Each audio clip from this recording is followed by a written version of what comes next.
In today's episode, we're covering the deadliest Everest season in over a decade, spring 2019, when 11 people died on the world's highest mountain in less than 2 weeks. Among them were men who had done everything right. Men who had spent years climbing every major peak on Earth, who had earned their credentials the hard way, who arrived at Everest not as tourists, but as serious mountaineers completing the final chapter of a life's ambition. Their Sherpas knew the mountain was going to kill them anyway. Not because they were unprepared. Because the system they were climbing inside had become more dangerous than anyone with a permit wanted to admit. By the spring of 2019, Mount Everest had a problem it could not fix.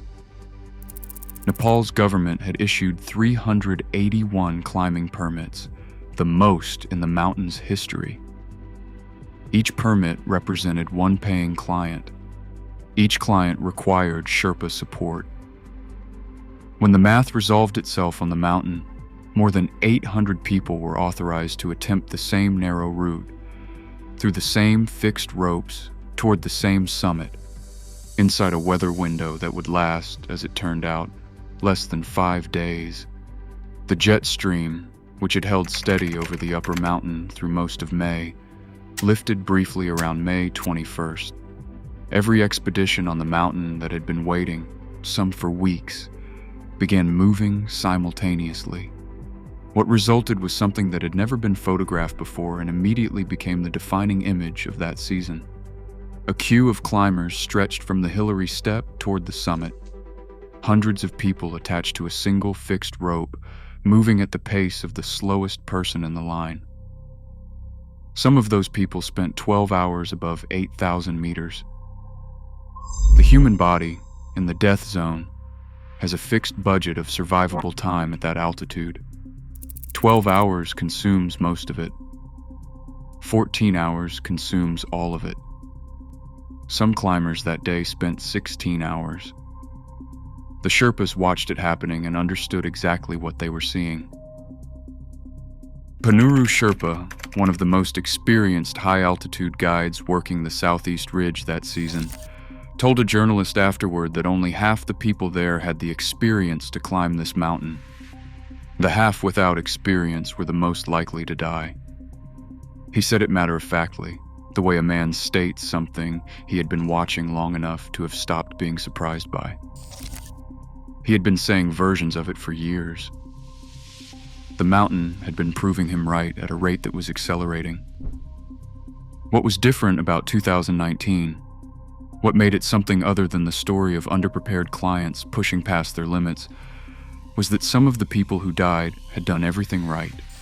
They had the summits, they had the experience, they had the Sherpas and the oxygen and the reputable operators and the years of work behind them, and the mountain killed them anyway, because the system they were climbing inside had developed a failure mode that no amount of individual preparation could address. Donald Lynn Cash was 55 years old, a sales executive from Utah who had been dreaming about Everest for 40 years. He was not an impulsive man. He had not decided to climb Everest the way people decide to run a marathon, as a fitness project, a bucket list item, or something to accomplish in a year. He had worked toward it across most of his adult life, building his credentials one summit at a time. Kilimanjaro, Aconcagua, Denali, where he lost fingers to frostbite on a bad summit day and came back anyway, and Vinson Massif in Antarctica, the most remote major peak on Earth. By the time he arrived at Everest Base Camp in April 2019, he had summited the highest point on 6 of the 7 continents. Everest was the last one.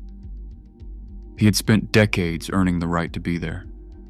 His Sherpa guides from Pioneer Adventure recognized a client who knew what he was doing.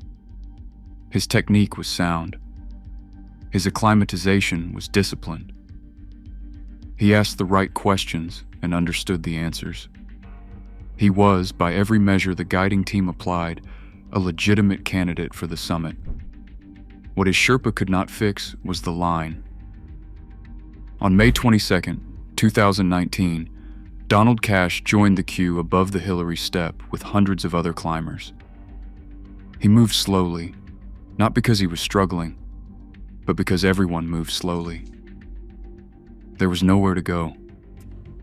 The fixed rope accommodated one person at a time. People in front stopped, rested, recovered, and the line absorbed the delay and transferred it backward through every climber attached to it. Wait times at certain pinch points ran to 2 hours. Men and women who had calculated their oxygen supply for a 10-hour summit day were now looking at 14, 15, 16 hours above 8,000 meters, burning through reserves they had not budgeted for in cold and wind that did not pause for the queue to move. Donald Cash reached the summit of Mount Everest at approximately sunrise on May 22, 2019. He called his family from the top on a satellite phone and left a message his son would later replay for journalists. "I feel so blessed to be on the mountain that I read about for the last 40 years. He had done it. 6 continents of preparation. A lifetime of earned credentials. He stood on the roof of the world, and it was exactly what he had spent 4 decades imagining. He died on the descent. His Sherpa guides recognized the signs of altitude sickness as he came down from the summit and administered CPR, raised his oxygen flow, and did everything the protocol prescribed at 28,000 feet. They brought him as far as the Hillary Step at 28,740 feet. He could not be revived. His body remained on the mountain. His family, told of the location, chose to leave him there. He was 55 years old. He had done everything right. He died because the mountain that day was not a climbing route. It was a traffic system, and the traffic had overwhelmed it. Christopher Kulish was 62 years old, a lawyer from Boulder, Colorado, who had been climbing mountains since he was a teenager. He was, by the assessment of everyone who guided and climbed with him, a serious mountaineer in the fullest sense of the term. He had summited Colorado's 14ers, all 58 of them. He had climbed throughout the American West, South America, and the Himalayas. Like Donald Cash, he arrived at Everest as the final summit of the 7 summits, the last entry in a lifetime of mountains. His team, a small group of 4 paying clients, 3 guides, and 9 Sherpas from the U.S. company climbing the 7 summits, made a deliberate choice that most expeditions that season did not. They waited. When the crowd surged on May 21st and 22nd, Kulish's team held back, monitoring the queue from lower camps, letting the main rush clear. They pushed for the summit on May 27th, nearly a week later, when the mountain had emptied.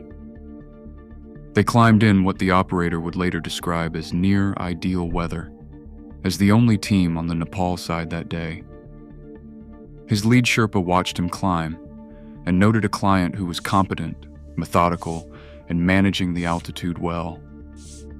The acclimatization had been thorough. The conditions were as close to perfect as the mountain offered. There was no queue, no artificial delay burning through oxygen reserves, no system failure surrounding him. Christopher Kulish reached the summit of Everest on May 27, 2019, and became at that moment a member of the 7 Summits Club, one of fewer than 500 people in the world who had stood on the highest point of every continent. A few hours later, back at the South Col at 26,000 feet, he sat down in his tent. He did not get up. The cause of death was assessed as probable cardiac arrest. His Sherpa guides administered emergency first aid. It was not effective. He died in his tent at the South Col. He was 62 years old, having just completed the thing he had spent decades working toward. His family's statement described him as an inveterate climber of peaks in Colorado, the West, and the world over. He passed away doing what he loved.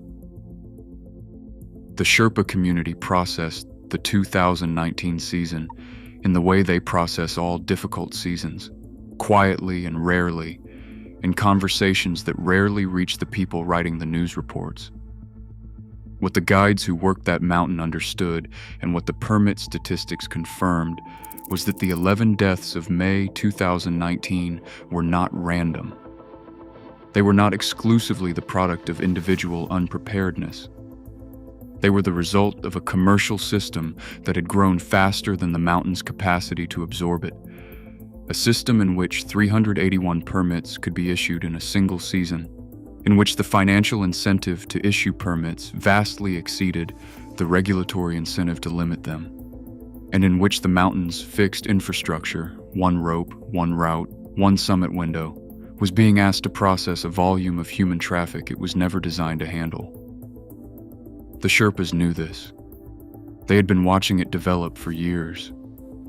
They had watched the queues grow longer each season.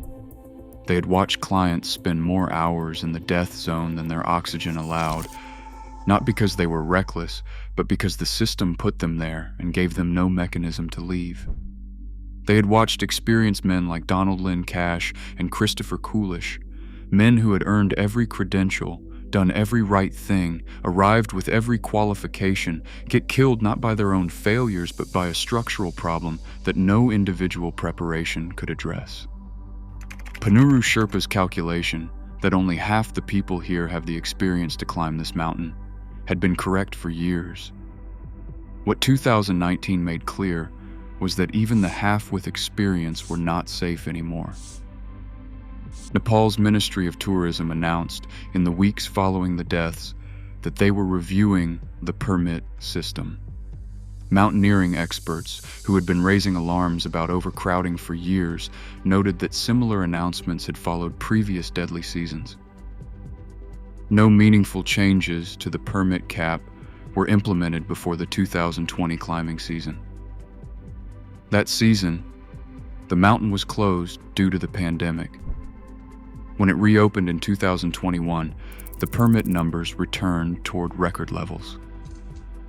The mountain remained indifferent to all of it. The permits and the announcements, and the expert commentary and the family statements. The queue formed again the following season.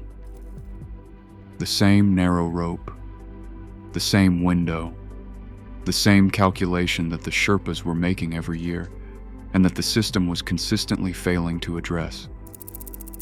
In 2019, 11 people died on Everest in less than 2 weeks. Some of them were underprepared. Some of them had climbed every mountain on Earth to get there. The mountain made no distinction. Thanks for watching. Want to see more? Click on your screen now.